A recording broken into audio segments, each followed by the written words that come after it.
The bodies of more than 400 Chinese soldiers who fought in the Korean War are set to return home on Friday. The move follows an offer made by South Korean President Park Geun-hye during meetings with President Xi Jinping last summer. Our correspondent Hahm reports from Seoul. The remains of 437 Chinese veterans who died during the Korean War are finally returning home.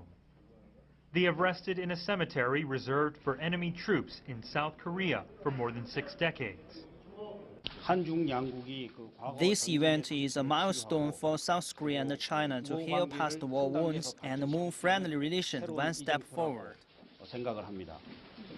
Since December last year, South Korean officials have worked painstakingly to unearth the bodies and prepare for their return. The remains have been carefully wrapped and placed into traditional Chinese coffins. South Korea has returned the remains of Chinese soldiers before.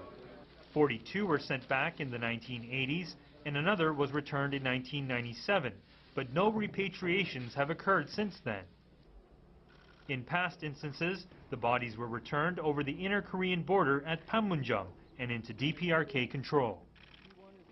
Relations between China and South Korea have flourished since the two sides established diplomatic relations in the early 90s. But experts say this latest gesture by Seoul to hand over the remains directly to Beijing symbolizes a new era of bilateral relations, especially when it comes to cooperating on regional issues like the DPRK nuclear program.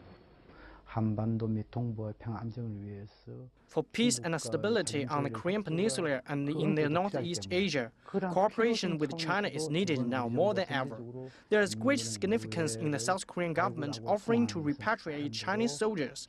I believe this will lead to meaningful outcomes in the development of South Korean-China relations. The remains of the Chinese soldiers will be put on a plane and return home on Friday, where they'll be laid to rest at a cemetery in the city of Shenyang. China and South Korea fought as enemies during the Korean War, but now the two countries are able to work together, and these fallen Chinese war veterans can finally rest in peace. Hahm for CCTV, Seoul.